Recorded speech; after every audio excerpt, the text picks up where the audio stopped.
Welcome to the Instructor Review for Chapter 5 in the AP Guide to Photojournalism.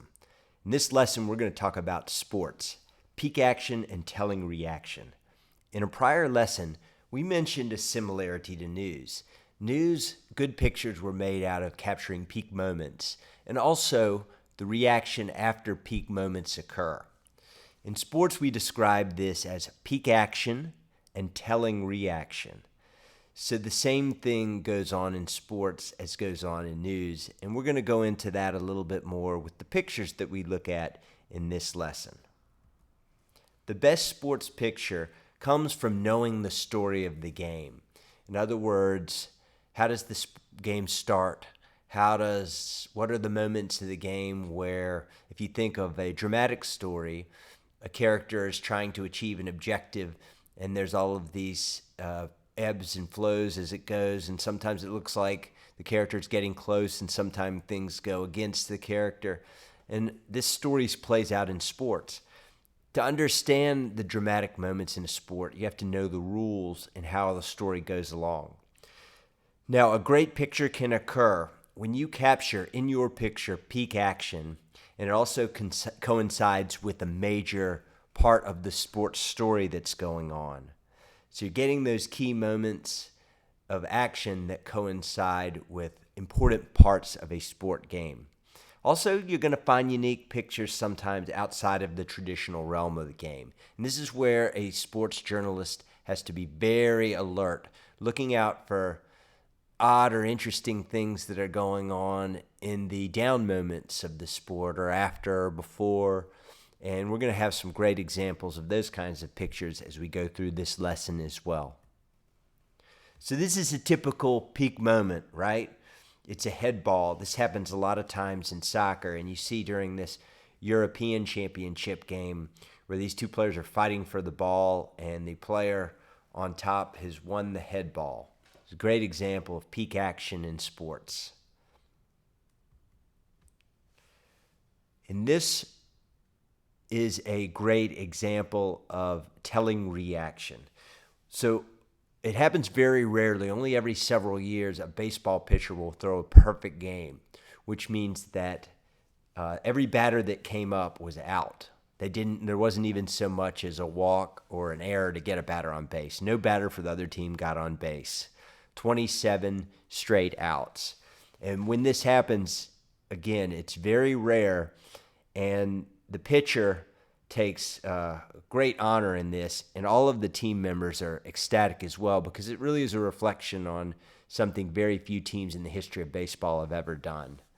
And it's, in this picture, you see Jeff Velizansky takes this picture, and it shows in the composition of the picture a great amount of celebration. You really get the feeling of how everything is completely in joy. Looking at the crowd in the background, the people in the foreground, people converging upon the pitcher from all different parts of the field.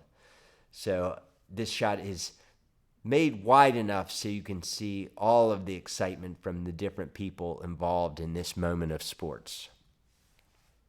This is a very unique picture here. Ed Ranke has taken this picture. Now, in a baseball game, the pitcher is the most vulnerable when a ball is hit back. The pitcher is very close to the batter, but also all of the other 8 players on the field are sitting there alertly waiting for the ball, while the pitcher is usually following through after the pitch. So very rarely a ball is hit right back at the pitcher. So this photojournalist thought it would be interesting to get this moment in sports, not necessarily related to an important part of the game's story, but just to sort of see this moment that happens in a baseball game. Kind of an interesting moment. And it took him several games, but then it finally happened. And this is the resulting picture that happened. So as you can see, the ball and the pitcher and all of these things in the frame, and the uncomfortable position the pitcher has been put in. So it really shows a great deal of skill by the photographer in planning out a moment that could develop, and just a knowledge of baseball and the kind of plays that would make for interesting photographs. This is a great example, this one by John Gaps III, a great example of a picture that shows the story of the game. The most important sporting event and the most watched sporting event in the world is the Super Bowl. Many times you might find that the Super Bowl game isn't always a close game. But in this particular Super Bowl, this team was down by a touchdown, the Titans. So on the very last play of the game, the Titans needed to score to send it into overtime. So with time running out, a ball is thrown across the middle to wide receiver Dyson. He catches it and goes running for the end zone. As you see, he's being tackled here in this picture, and he holds out the ball, and he can't quite reach the goal line. So this is the most important defining moment of this particular game, a tackle that saved the game in the Super Bowl for the St. Louis Rams. So an example of a picture which shows great action, but also is very important to the story of the game. So this is a great example of where a picture and is merged with the story of the game, a peak action photo merged with the story of the game. And one thing that is important to know about this photographer is he had to know where to be. He had to make sure that he covered all points of that goal line, because that if the play was substantial, it was going to be a player running for the goal line. So it was very important to this photographer that that whole goal line was covered during this play, so that he didn't miss anything. And that's one of the technical elements of it, is the photographer has to decide how close to be. And the photographer in this case wouldn't want to be so close that he would miss a runner heading across or towards the goal line in a part of the field that he didn't cover or she didn't cover. So this is a great example of the climactic moment of a sport being caught on film right there. And one thing you want to pay attention to is how this picture might have been cropped, so that after the picture is taken, it's set up so the framing and the composition is the most useful for showing the important part of the action. This is a series of photos which you'll see sometimes in sports photojournalism, and Harry CABLUCK took this one. And it's Carlton Fisk, an important World Series game. And the photographer is showing his reaction to a home run that he's just hit in an important World Series game. And you see how he watches the ball over the fence and all of the reaction. And that's an important part about knowing the game is that a batter, it takes a few seconds, and then the batter knows that the batter's hit a home run, and there's a little reaction that goes on as the ball travels, and the batter realizes that he's got a home run and could just jog around the base. Now, in talking about the importance of a game, it's important to know that this kind of picture is a much better sports picture because it happened in the World Series than if it were just among one of the regular baseball games during the season.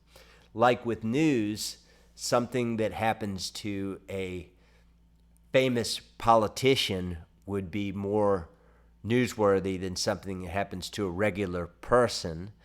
In sports, something that happens in a bigger game is potentially a much better picture than something that would happen in a regular season or even a preseason type of game. You can see that in this case. In this case, ELISE AMENDOLA gets this 18th hole shot, and this golfer is about to win the tournament. And you always say that following to the end of the rainbow gets you a pot of gold. So it's very nice for this particular golfer, and she gets the shot of the rainbow. So this makes for a very nice moment, which goes along with the celebratory mood of this particular sports event. And it's a great example of just, instead of going always in close on the golfer, she finds this wide shot, which sets a great composition and really tops off the mood of the day for that particular golfer. There's a champagne celebration that happens on the final green in this Ryder Cup event that Dave Martin captures. So when the U.S. team against the European team was able to come back and win, this is a great example of telling reaction. In other words, after the win, what happens? I think if I remember right, there was even a little bit of a problem with this because the U.S. team celebrated prematurely and did all this champagne celebrating before the European team had a chance to shoot a really hard putt, which I think they eventually missed. But nonetheless, this shows you a celebratory moment and just how happy these U.S. golfers were to have won. In this particular photojournalist got a good close-up of this action. And if you notice the way the champagne sort of looks to be frozen there and they're almost like ice, that happens from a technical standpoint by a very fast shutter speed. And you see, and that creates a nice, crisp, non-blurred picture of this particular event. You'll find as many sports take place outside, there's plenty of light, and that allows you to run a faster shutter speed for different times like this where you need to capture very fast movement.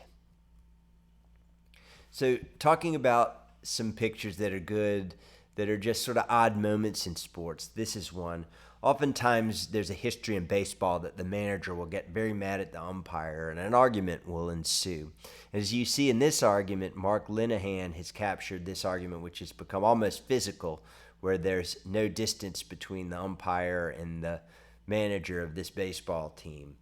So this is a really interesting picture of a moment that happens sometimes in a baseball game, which somebody reading a newspaper would find very interesting. It's very unique, and the close shot really gives us a look at the emotion of that time.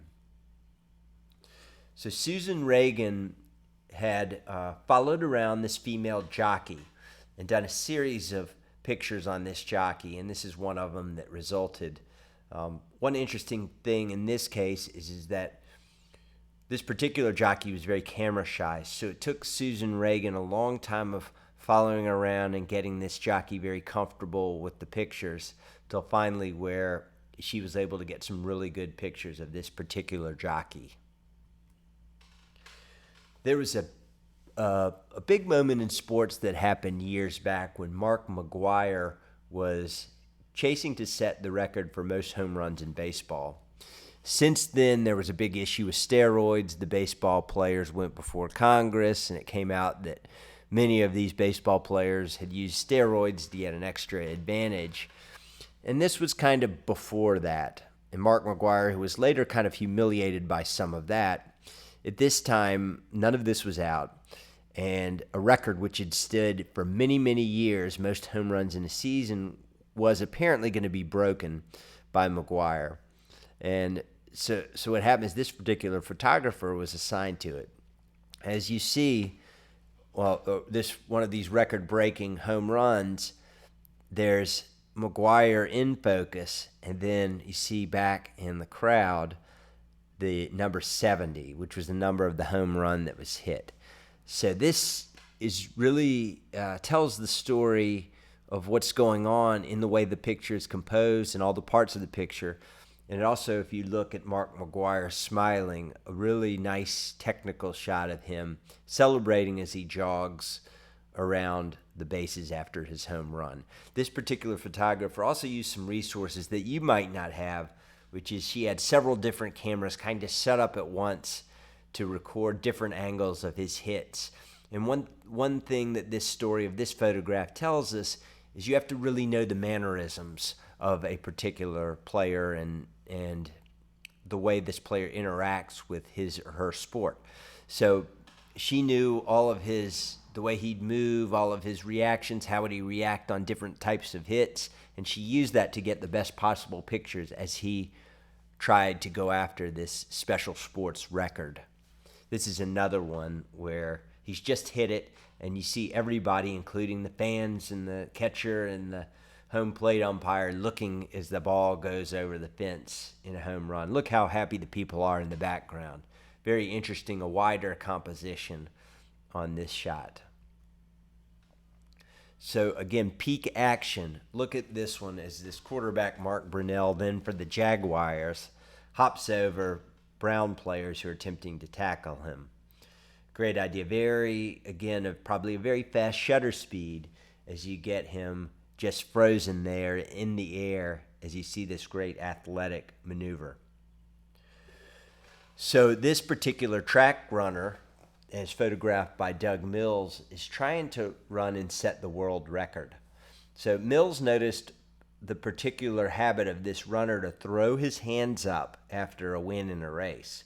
So what he thought was, since a world record might be broken, and this is very smart, that what he'd do is try to get a picture that had both components of the race, the celebration, but also the some kind of visual that showed the world record had been broken. So as you see, this photographer was able to get a great picture of both. There he is, the runner comes across, and you see the time all in focus, and the runner. This could happen if the f-stop is high. More things in a picture can be in focus.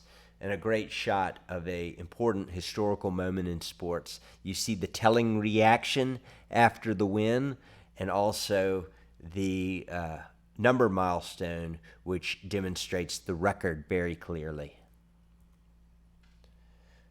Again, you'd have to be really alert as a photographer, as David Guttenfelder was here, to catch a moment during the national anthem. So you're there, obviously, to cover a game, in this case soccer, and this Ethiopian young man has wandered his way on with this soccer team, and he's entered himself into the Pledge of Allegiance for this other soccer team. So it was a very sweet moment, and you see that this photographer, by being so alert, was able to get a shot of this. It's funny in sports, this is an example of one of these moments that happens that doesn't relate to the story of the game, but can make for a very interesting, human, engaging picture. In the halftime of this Super Bowl, Ed Renke gets this shot of Steve Young as you see kind of the smoke-filled environment, and Steve Young is warming up kind of in the dark of the stadium, awaiting the second half of the Super Bowl.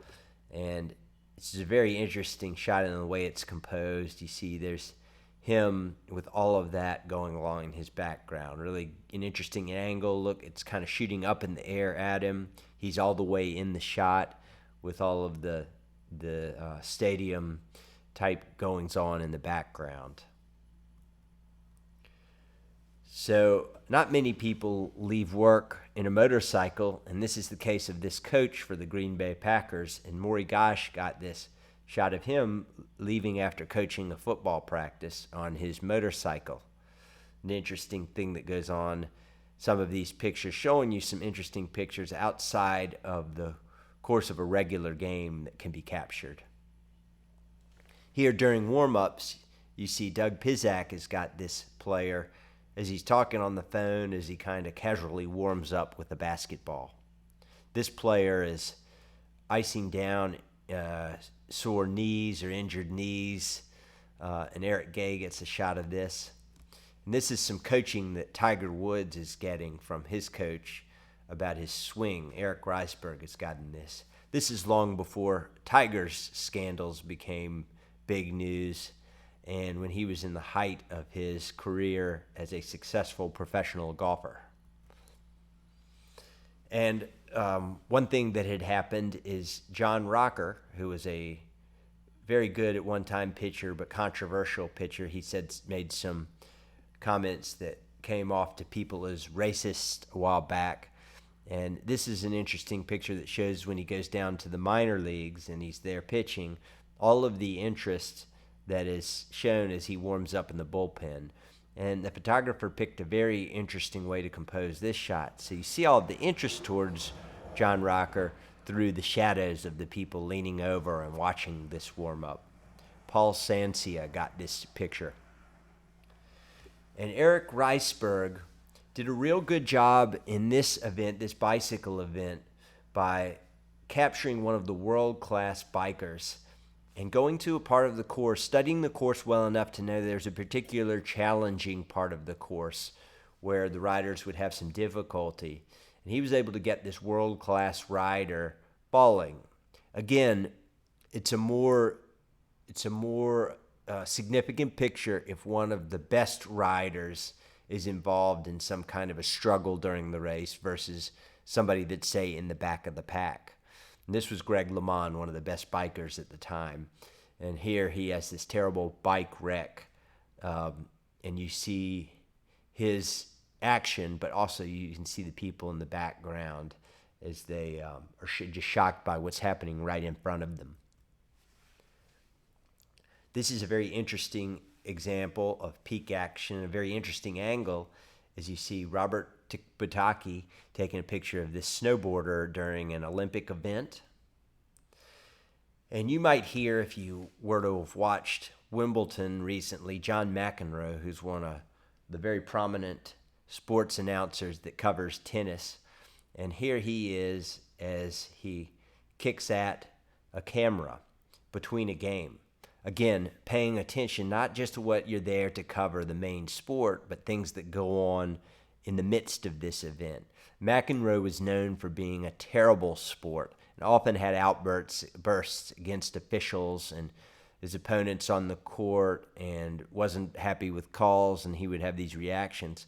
So this reaction where he's kicking at this camera really was able to showcase that, a great picture to showcase that part of his personality at the time and the way he would become so volatile with the people around him in the arena of the tennis match. So this photographer was smart enough to stick with this NCAA basketball MVP. And you notice that in this shot, all of the people in the background, you notice that there is a net around him. That's a tradition when you win a big basketball game, to cut the net down. And you see this photographer was smart enough to stick with this player long enough to get a shot of this young man's parents congratulating him. And it shows you really how proud they were of their son in this moment in time, which was a very important, telling reaction from a very important sporting event, the NCAA basketball championship. DIETHER ENDLICHER got this shot of the Olympic torch. Now, remember, we had a shot during our news section of Muhammad Ali lighting the torch. Now, this was a great example of getting the right access. So this is an interesting thing going on, that these ski jumpers are part of the lighting of the torch. And in this case, the photographer gets a great angle and gets permission to get this great angle of the torch being carried down this ski jump. All right, an interesting moment in a sport. Well, this was the Stanley Cup, which makes this a very important picture, but it's rare that the puck would be saved like this. Look at this puck in the mask of the goalkeeper. And the shot is framed close, but you can, after looking at this picture for a couple of seconds, see how this save was made. And that's a very unique picture because, as you can imagine, this kind of save doesn't happen very often, especially in a big game such as the Stanley Cup Finals. So those are a few examples of pictures from sports. And what I want to do now is talk to you about some coverage tips. So if you're covering a baseball game, here are some tips if you want to pause this and have a look at some different tips for covering these different sports. Here are some tips for football. Feel free to pause this as you get ready to come up with a good strategy to cover your football game. Pause this to look at some tips in covering a basketball game. And feel free to pause this if you're interested in covering golf.